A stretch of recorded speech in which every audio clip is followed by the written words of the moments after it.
Good evening, everyone. We are here to celebrate the release of this wonderful autobiography in English and in 9 other languages. A Walk Up the Hill, Living with People and Nature by Professor Madhav Gadgil. But this is what the event is about. This is what our conversation was to be about Madhav's book. But allow me to begin with two paragraphs I wrote a quarter of a century ago in the Economic and Political Weekly about another scholar named Gadgil. So I'm going to begin with paragraphs of my own. So I'm going to begin with two paragraphs I wrote in the EPW about another scholar called Gadgil, and the relevance of those two paragraphs to this evening will become apparent as we go along. So here is what I wrote. D.R. Gadgil was an intellectual of rare ability and self-confidence. The range of his own research was impressive.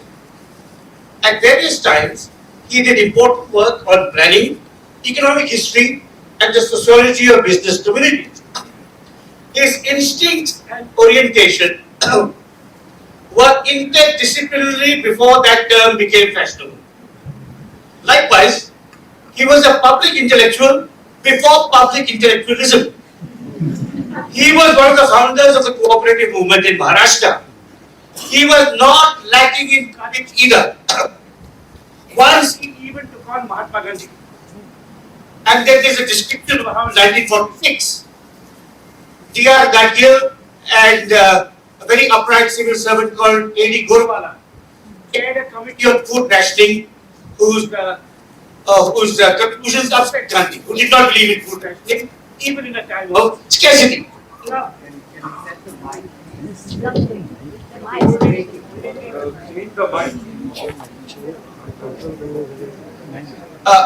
Okay, so could you hear the paragraph? You want me to read it out again? So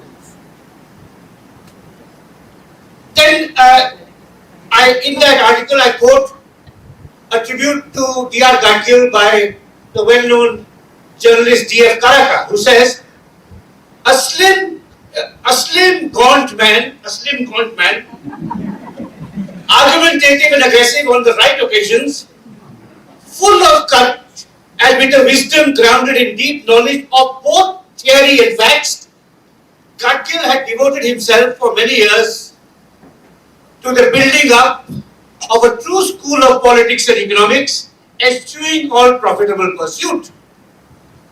On occasion after occasion, he had turned down offers of employment by the government. And then Karaka describes his D.R. Gadgil's disagreement with Mahatma Gandhi. Now, just look at the parallels with Madhav Gadgil's own career. The interdisciplinary approach, which Ajit has briefly mentioned and we were talking about, his public spiritedness, his institution building, in this case with the Centre for Ecological Sciences at the Indian Institute of Science in Bangalore, his quiet courage and his ability to take on powerful political and vested interests. So I thought we'll begin our conversation with my asking Madhav to trace the influence of his parents on him, not just his father but also his mother. Well, is that loud enough? Yeah. Okay.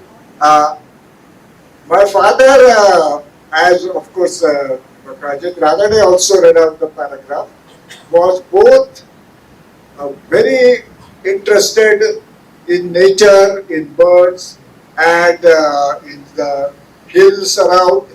He was a lover of nature, but at the same time, unlike, I am afraid, many nature lovers of at least the urban nature lovers of India, he did not believe that it is the people of India which are destroying the natural world. That he had great sympathy for and worked with the farmers, the horticulturists, many other communities at the ground level, especially in the development of the cooperative movement. And my early memories with him, maybe 3, 4 year old, are going up the hills, very close to here where we are sitting now, watching birds. And he was a good friend of Salim Ali's, and we carry Salim Ali's Book of Indian Birds and a pair of binoculars. And before actually I could read, I wasn't forced to read at an any early age. That before 5 years I didn't do any reading at all. I was recognizing birds by looking at Salim Ali's bird pictures. Same time, around the same time it must be, that he was involved in establishment along with the farmer leaders, especially Vithamna Vikan Patil, Nagar Sugar Factory, which actually started functioning when I was only 7 years old. And at the age of 5, 6 must be, I went with him to the Ahmednagar district, and he visited many farmers, and we sat down on the ground having lunch with them. So he was a man, as I said, who had both great love for natural work and great sympathy for people of India and love for people of India. Secondly, just to mention, as you mentioned my mother, it was remarkable that at that time, this is 1940s, late 1940s, she was already very staunchly against the caste system, as was my father. And my father perhaps had thought through, well, definitely had thought through this. It is not as if his family had advocated being against caste, but as far as my mother was concerned, her father was my maternal grandfather was a follower of Prarthana Samaj, which had rejected caste. So she was also very staunchly against caste, and in general, all kind of religious and caste-related other communal distinctions. So both my father and mother had this. I imbibed certainly that also from them. So, you know, you told me a story many years ago, which is not in your autobiography. But I'm going to tell it for the benefit of the audience. So, so Madhav grew up in Pune.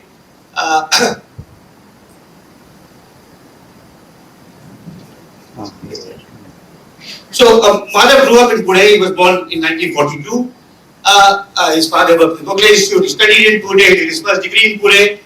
At some stage, maybe when he was in high school, this incident happened, which he told me about many years later. Like I said, it may have been 1958 or 59. And the great economist Vasily Leontiev was visiting Pune, you know, the founder of input-output analysis, and one of the economists who got the Nobel Prize, and there is no dispute about whether he deserved the Nobel Prize, unlike some other economists got it. He was a great economist of the 20th century, and he was staying with his friend Dhananjay Gadgil, the distinguished Indian economist, and he saw this young boy, his host's son, and he asked him, "Young man, what do you want to do when you grow up?" And Madhav replied, "Sir, I want to become a biologist." At which point, Professor Leontiev said, "Very good. Never take up your father's profession, especially if your father is good at what he does." Now, that's amazing advice. But it's relevant to many people in India today, right? Can you repeat it? Last word. Yeah, he said, so Leontiev asked this young boy, "What do you want to become when you grow up?" And this 15 or 16-year-old said, "Sir, I want to become a biologist." So Leontiev said, "That's very good. Never do what your father does, especially if your father is good at what he does." Okay, now, what made you want to become a biologist? I mean, how did you choose this profession, which is of course different from your father's, but which you made your own? Okay. It was just, as I said, I grew up with very fond of natural world and the birds and the beasts around. So very naturally, I thought that this is one of the, and like I said, I was looking at Salim Ali's book, and my father was a personal friend of Salim Ali.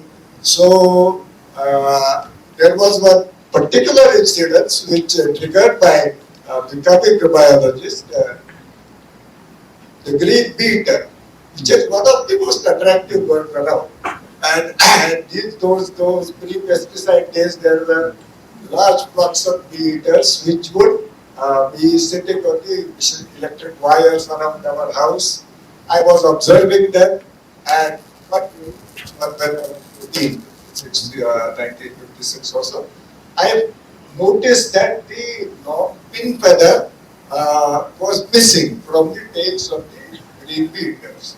So I asked my father, so he didn't know, and he had apart from Salim Ali's book, he had a very good collection of books on including Indian birds. So we looked at them, my father and I looked at them, but couldn't find an answer. He said, write to Salim Ali.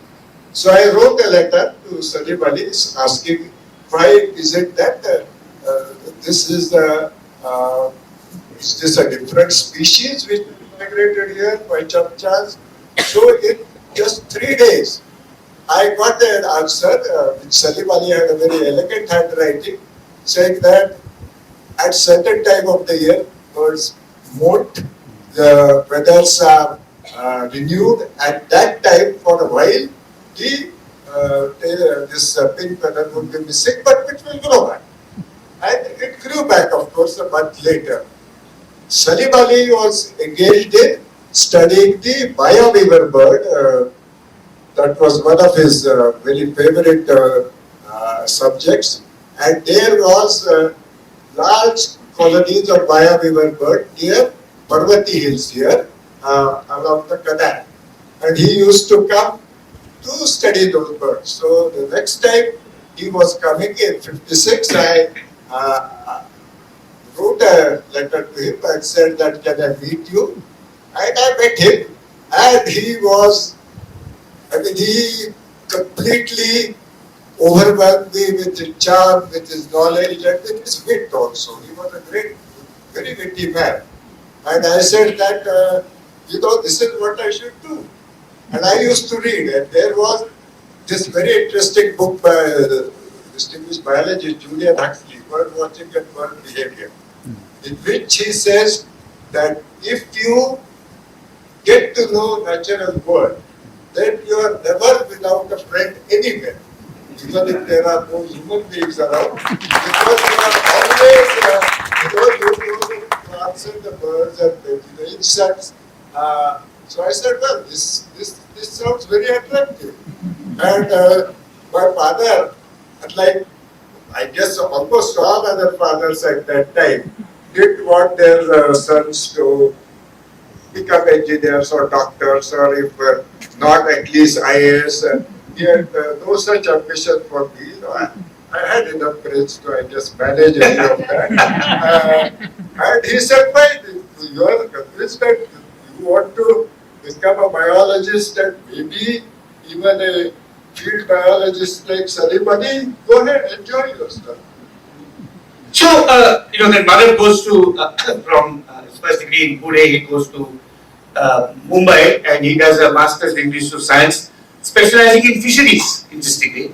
And then, of course, he comes back and he gets a scholarship to Harvard, and he marries Surushna before he goes to Harvard. Tell us a little bit about that, because it's quite interesting how the process by which you found your wife, and how she found you. Yeah. Well, Inamati Kalve was our neighbor, and her son Anand and my elder brother Purushottam were of the same age, and both had studied abroad. Both had been, both did their PhD. Anand Karve in one of the universities in Germany, and my brother, elder brother Purushottam at Cambridge University. And both of them had just around the time I was talking about applying to Harvard, married Anand Karve, a German girl, and my brother a British girl. So my mother was very worried. She said, look, I do not want another foreign bride. You can marry any girl. And she really was very free. She said she could be a Muslim, Madhav Salim Ali's relative, friends of ours. Or I was very fond of sports and I was a good athlete and I had friends who were hockey players. So on Ferguson College playground in the evening I did jumps and then we played hockey and the girls used to play hockey and there was this Jewish girl, Rita Naugaonkar, who was the captain of Ferguson College girls hockey team. So I used to describe how attractive she was. So my mother said, okay, you want to marry Rita Naugaonkar, then you marry her. I said, no, actually I was in the athletics team with our athletics team, we used to travel all over, including in the other parts of India, member teams, and there were some very attractive girls in the athletics team. But as far as I could figure out, they were not very brainy. So I said, I really am not, I want a wife who has brains. I don't want somebody who would be interested in, I want to take up science profession. So somebody would be bright enough to maybe also take up science as a profession. And who is that? I said, but I don't know her personally. I know other girls in Ferguson College, but I am not particularly fond of any of them. And she is Suratana. Now, of course, Silachara Patak. So my mother was a go-getter. She said, fine. I know Sulachana's mother, so she picked up the phone and phoned her. Sulachana's mother was taken aback because, in those days, at least maybe even now, the boys' parents may send some words so that the girls' parents would make proposal. She said nothing of that sort in her head. So there was this annual magazine of Ferguson College.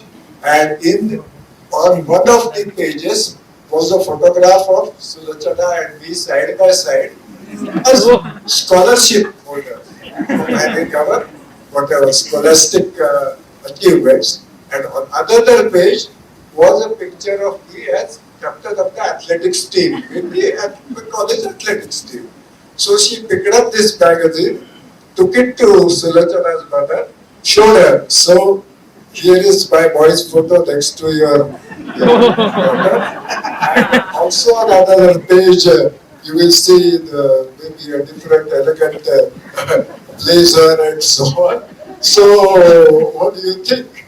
So she was, as I said, taken aback, but then she said, I have to ask my husband. Her father, Dr. Y.V. Patak, was a distinguished physician, and we will get back to it. She got back very shortly. My father was delighted because actually Sulachana's grandfather, V.D. Patak, was a part of the freedom struggle, and he was famous in Pune for his wit and his penetrating eyes. So on. Anyway, my father said, if she is V.D. Patak's granddaughter?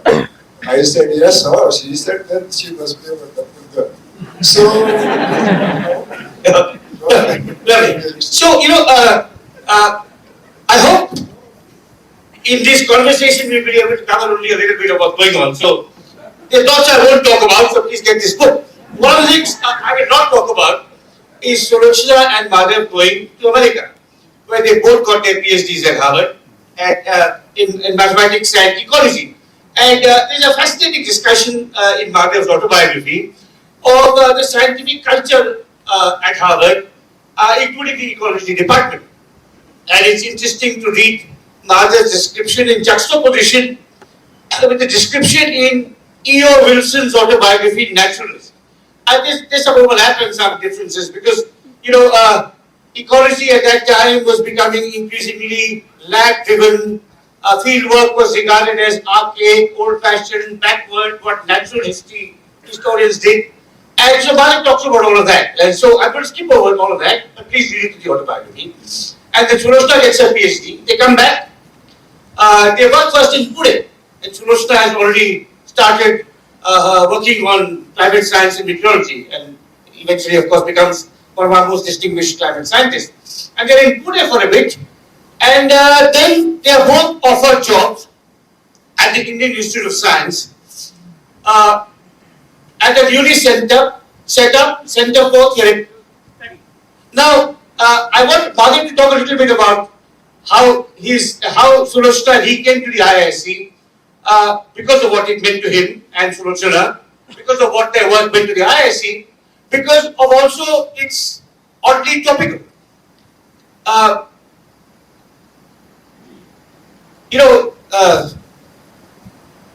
We've heard a lot about Chandrayaan and ISRO, and in all of that we haven't heard very much about the history of ISRO.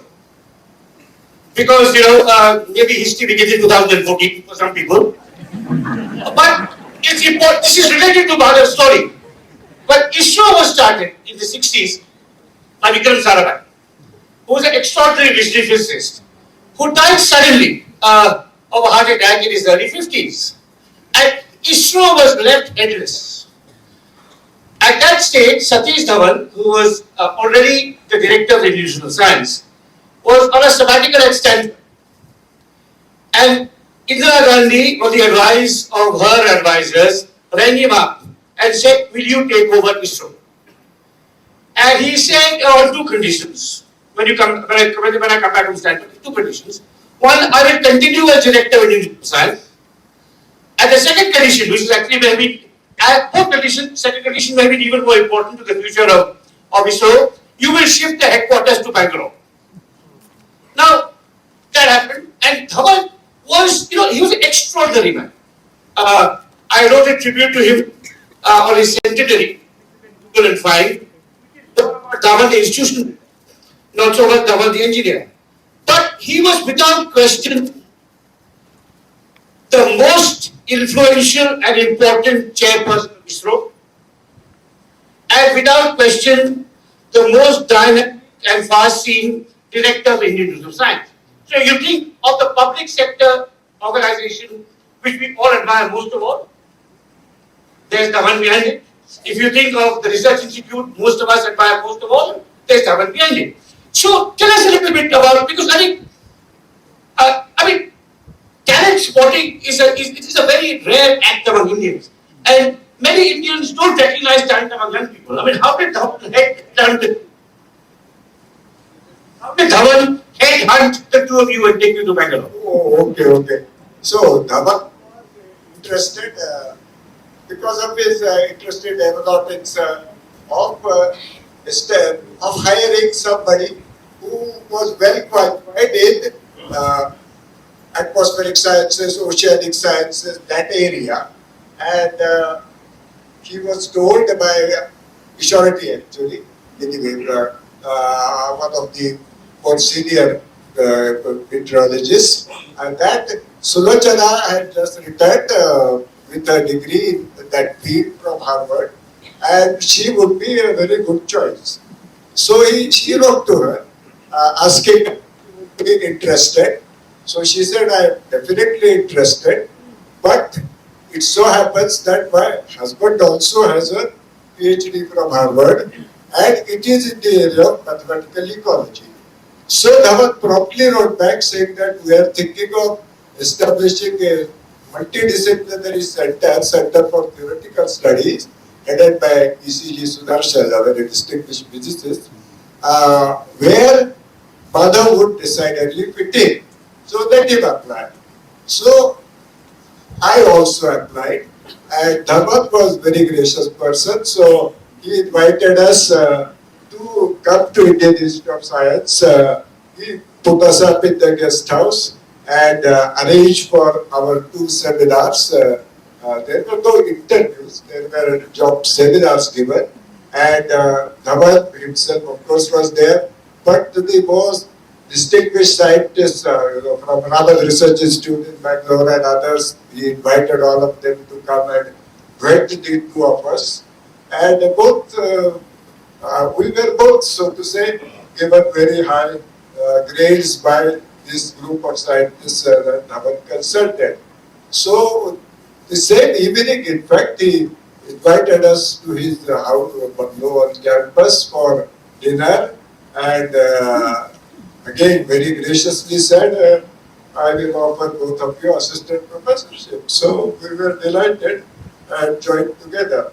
And the question was that time whether husband and wife should be both given jobs. So he said, look, what God has put together, look, no man, whatever put asunder, and they are both good, so both should be given the jobs, and he gave us both jobs. So, Madhav and Sushna spent after their entire professional career at the IIT, and they both helped establish centers. The Center for Atmospheric Sciences in the case of Sushna, and the Center for Ecological Sciences in the case of Madhav. I think the first, certainly with ecology, the first such center. And while coming in here, I first, if I may inject a personal note, I started a PhD in Calcutta in 1980. And I met Madhav in 1982. And of course, we've been friends and collaborators ever since. And I used to visit CTS, as it was then, Center for Theoretical Studies, in the summer and work with Madhav. And then started the Center of Ecological Sciences, and it's wonderful. I mean, I'm coming in, I saw some of your fabulous PhD students here who are now, distinguished scientists themselves. I mean, there's Harini Nagendran, there's Silanjan Bhattacharya, there's R. Prabhakar, there may be others here. And so just tell us a little bit about your, about 35 years at the IISc? 33. Because I'm not entirely unbiased, because my father has a PhD from the IISc, and I was the visiting professor there. But even so, I think there's a special character to that place. I mean, it's maintained standards of quality and research and curiosity and critical inquiry, and a relative lack of politics, not a complete lack of politics, but a relative lack of academic politics and pettiness and jealousy. What really contributes to the culture that IISc has had? I believe it was really Satish Dhawan, because he was the director of that institute for a long period, something like 14 years or so. And he set the tone. He was genuinely a man who recognized and rewarded merit. And he was also genuinely a man who had no embarrassment about or no wish to cultivate political favor. So he would invite, he did invite, at that time, Medha Patkar, Narmada Bachao Andolan, to come and give a talk in IISc, because he felt that she had to say something which was worthwhile. Now this was very rare quality. I don't think there would be many others who would be heading a major institute who would have dared to, or maybe no other person, call her to give a talk there. When the question came up about the environmental impacts of various projects, space projects, that time there was no formal requirement at all. But when they set up this rocket center at Sriharikota Island, he invited Salim Ali to make a report on that. And then later he asked me to give a report on the facility they set up near Nayyar in Kerala. And he said his subordinates objected, why do you want to do this, and they may give some recommendations which are embarrassing, we don't want. He said, no, I would go ahead and take those on board. And in fact, actually, as far as I know, and as far as that Sriharikota also know, he did take Salim Ali's recommendations and my recommendations about the traffic launching site in Kerala seriously and made some changes and went ahead. So he was a man genuinely committed to social cause, social interest, and completely fearless. Incidentally, Dhawan was born in pre-partition, and he took his first degrees in Government College Lahore, and he had a degree in engineering and a degree in literature. So that shows the kind of range of interest he already had. Then he did a PhD in Stanford later. I want to move on now, Madhav, to something that Ajit Ranade mentioned. Your penchant for fieldwork and your deep engagement with rural communities. I think that's quite striking. Madhav will recall that I wrote an essay about him about 15 years ago, where I praised his work and I ended with a complaint. I said, Madhav has so much to write based on all his life's work, but if you tell him, if you give him a choice, spend a week writing or spend a week doing field work in Manipur, he will go off to Manipur. Right, and I'm glad he's written this book. So at some stage his field work has come to an end. But it's extraordinary the range of field experiences he's had. And the collaborators. When he came back from Harvard and he spent a year or a bit in Pune, he did some very interesting research with his teacher Vartak, P.D. Vartak, on sacred groves in Maharashtra. Later on, with another collaborator, the anthropologist Kailash Malhotra, incidentally a student of Veeravati Karve, they did fascinating work among pastoralists, among Dhangas. And then he's been in the Himalaya, he's been in Manipur with a student, he's been in Goa. And just tell us a little bit about one or two of memorable field experiences, not about the Western Ghats, because I'll come to the Western Ghats later. So maybe Himalaya or Churachandpur or something. Okay. Yeah, maybe Churachandpur because you've been there also. Churachandpur, you've been there also. Yeah. So the Himalayas, I had the privilege of getting to know Chandi Prasad Bhatt. Perhaps Gurudas mentioned that in 1980, to set up this Department of Environment, Indira Gandhi wanted, she had set up a committee, Dr. M.S. Swaminathan was chairing it, and she wanted the committee to come up with what should be done. And I was a member of that committee, and I proposed that apart from other whatever activities the committee will undertake, we must get feedback from the ground level about what they have perceived, they perceive as environmental issues and what they think should be the proper measures. So the committee agreed, and then we had a month and a little more than that to undertake this study. And Kailash Malhotra, as you mentioned, he, of course, a wonderful companion and a field anthropologist. I proposed that he should be on as a part of this study, and they agreed. So Kailash and I toured all over.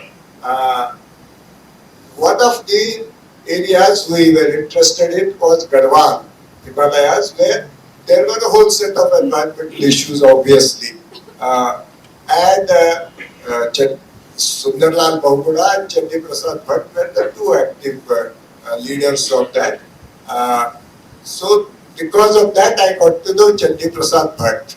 And Chandi Prasad Bhatt invited me to one of his eco-development camps. In fact, on the way to that eco-development camp, I met you at Dehradun.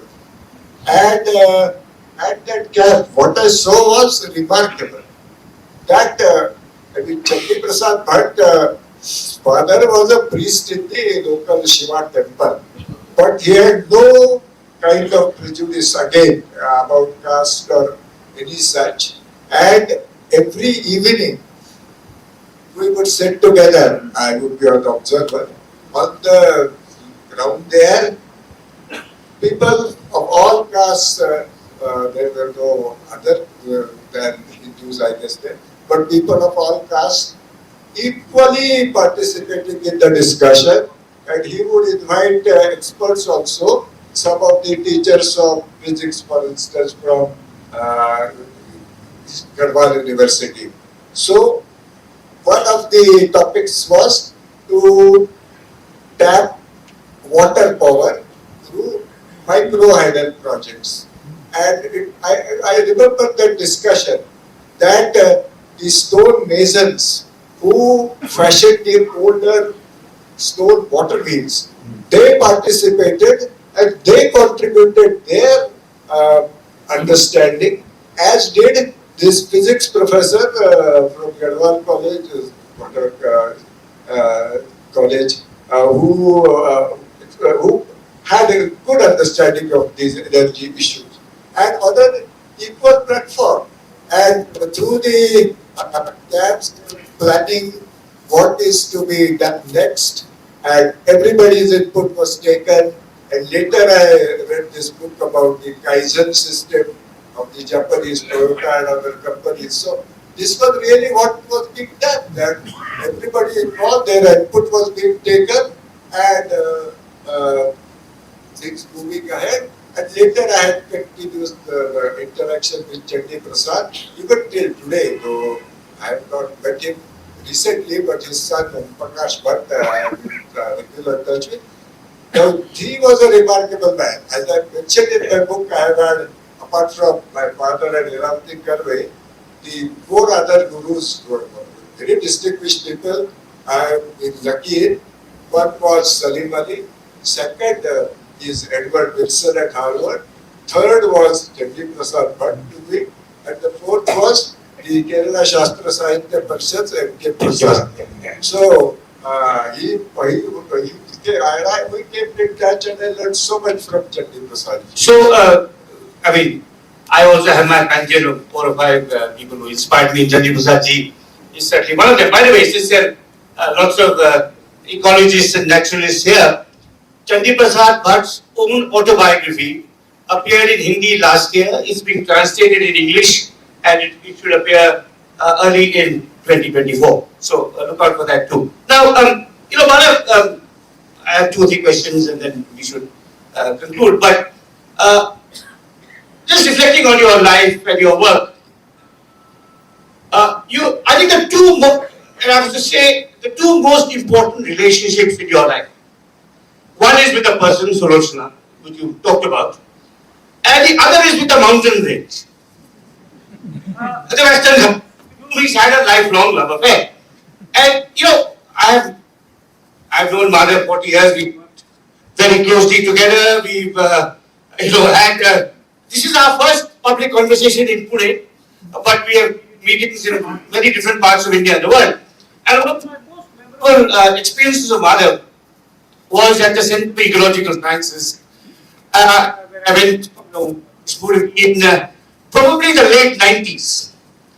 And in the corridor, this is the old building, now they're a new building. In the corridor, there were lots of photographs, framed photographs. These photographs had been taken by a remarkable botanist called Father Cecil Saldana, who taught for many years at St. Joseph's College and was a friend of Madhav's and of mine. And he was doing an exhibition of his photographs. And all these photographs were lined up on the corridor before they were going to be framed. And there were must have been 40, 50 of them. And I called Madhav out of the room and I said, Madhav, identify each one of these. And I looked at it and said, that is just below, that's a forest just below that village, that KM Hector of the Saya, the Parisri of Vartana, he stays there. That river is the Sharavati, it's just below that temple. That, and he identified every one of them. He gave me a tour of fathers with no captions.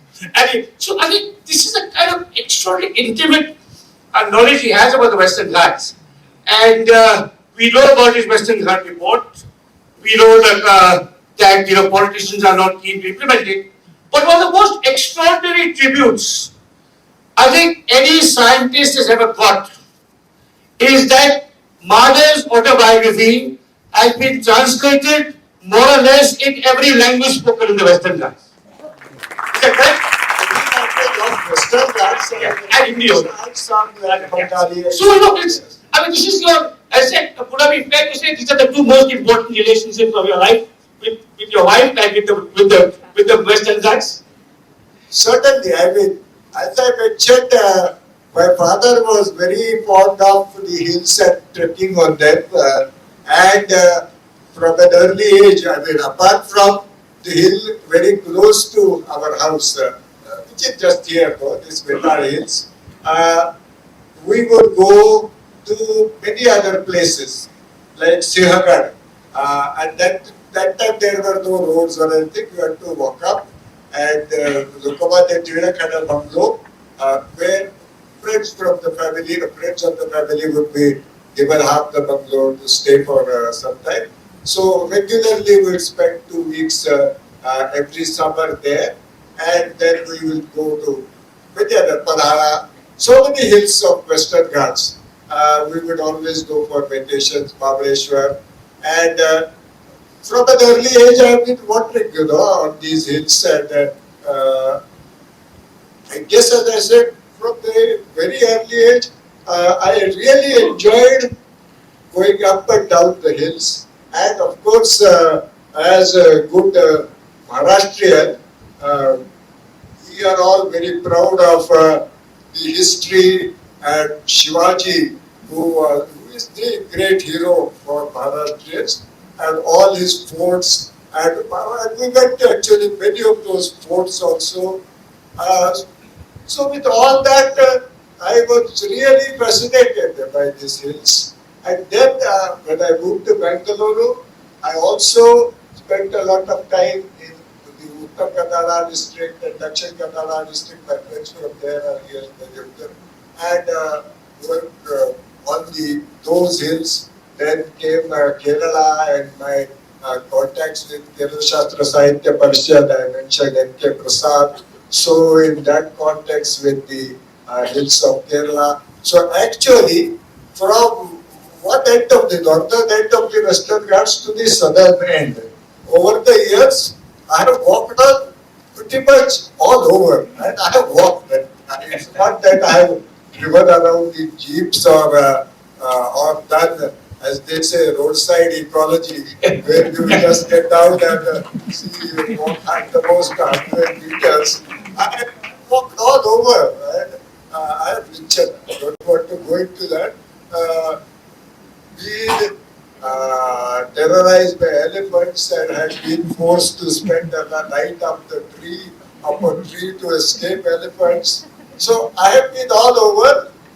Actually, on those hills, thoroughly enjoying them from one end to the other. And of course, other hills also, as I mentioned, from Garhwal and then Manipur. Actually, I don't want to go into detail. But the Manipur, Meitei and Kuki conflict, which is so much in the news today, one of my students who was a Meitei from the valley, Natparsha, he did a PhD thesis in one of the Kuki villages. So I have stayed both with the Meiteis in the valley and with Natbaro, of course, in the hills in the Kuki villages.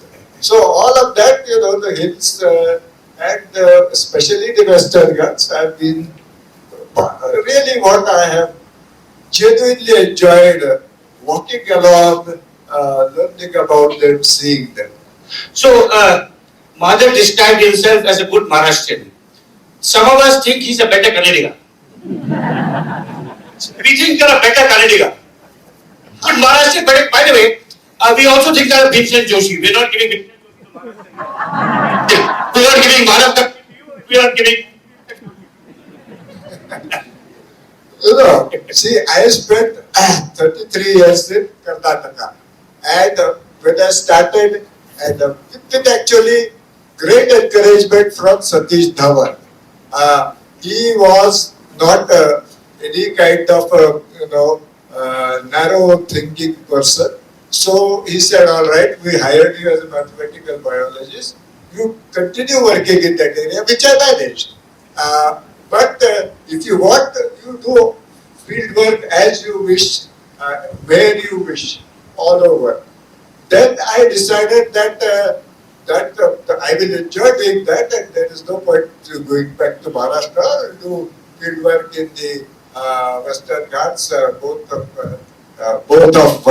Karnataka and then bordering Nilgiris, Tamil Nadu, and then Wayanad, Kerala, all that. And but I must learn the language of the people, and it became essential because when I started working with Bandipur, there were wild elephants, and we would go out in the forest trying to understand what was going on. And we had these two tribal guides, Mara and Bomma, who had tremendous knowledge of the wild track or whatever was going on in that area, and they would sense elephants are there, and maybe sometimes the elephants would unexpectedly start coming towards us, and they would shout, "Ale Bantu, Odabeku, elephants are coming, run." So then, of course, I had to quickly pick up Kannada. Save my life. I said, this is good, Nandi, but I was seriously learning. So within a year or so, I was quite fluent, and I am proud to say that when the Biodiversity Act was being discussed, the Kerala Legislative Assembly, full assembly, invited me to give them a exposition of Biodiversity Act. So in flawless Kannada, I talked for 40 minutes, and they asked questions, and I answered. So, but that had, of course, great advantages, because they were utterly convinced that I was a Kannadiga. Which meant that, in our Indian Institute of Science, of course, there are all these regionalism things. So the lower staff used to complain. Those Tamilians, they are trusted to us. We Kannadigas must stand up to them. Right? If I have Kannadiga to our lower staff in the Indian Institute of Science, then I had very good, of course, students like Sumar and very good Tamilians. I had no idea of picking one side or the other, but I was happy that they completely accepted that I was a Kannadiga. You know, this has been for me a great privilege and incredibly moving, educative, illuminating to speak with my esteemed friend and collaborator. And unfortunately, we have to end. But before we end, if I may take the privilege of, especially for the young people in this room, and there are lots of them, conveying two pieces of advice I have got from the Gadgils when I was young. In the year 1986, about 17, 18 years after the two of them, my wife went to Yale on a graduate scholarship, and I followed her on a postdoc. And I went to see Madhav and Sulochana, the IIC, saying, Sushanta is the one I am going. And Sulochana gave me this piece of advice. She may have forgotten. She said, enjoy yourself, it's a great university, you'll have a wonderful time. But don't have your kids there. Oh. Come back and have your kids. Don't give them that unfair advantage of an American passport. If have them here, if later they want to go, that's their business. And I think that's the advice of, it's not just pragmatism, it's patriotism. And I must say I followed it. My kids may still go abroad, but I didn't give them an unfair advantage in it. The other piece of advice, which I think Sulochana, I don't know if they've forgotten. The other came from Madhav. So I came back from Yale after a year and a half teaching there, and I joined the Center for Ecological Sciences. And a month after I came back from Yale, I got an invitation for a conference. And I thought I'd go back. My friends are there. There's Sterling Library at Yale. There's a Strand Bookshop in New York. So I went to Madhav, who was chair of the department. I said, Madhav, I got an invitation for this conference. I want to go. So he looked at me. He said, Ram, are you sure you want to go? You are young. You're articulate. You speak good English. You're brown-skinned. You work on a fashionable topic called environment. You'll get hundreds of invitations. You have to learn which to accept and which to not accept, because otherwise you'll be traveling the world for the rest of your life and you'll do no serious work. And I think that's extraordinary, and I can't do that advice. So, I think all of you here, because I have had contemporaries who accept every invitation they get. And the way he put it, he said, it's a fashionable field, environment, sociology is for Tipco movement, you're a smart fellow, you're from St. Stephen's, you know how to tell good stories. You get lots and lots of invitations. But if you go to one conference, you get the next and the next. And I think, this is the kind of groundedness that the two of them have had. I think a kind of a exemplary focus on their work, on their scholarship, and it's a kind of it's a very quiet, unself-conscious thing. And I think it's been a great privilege for me to be here today at the Gokhale Institute. And please buy the book in one or more languages, and you will find very remarkable and inspirational stories there. Thank you.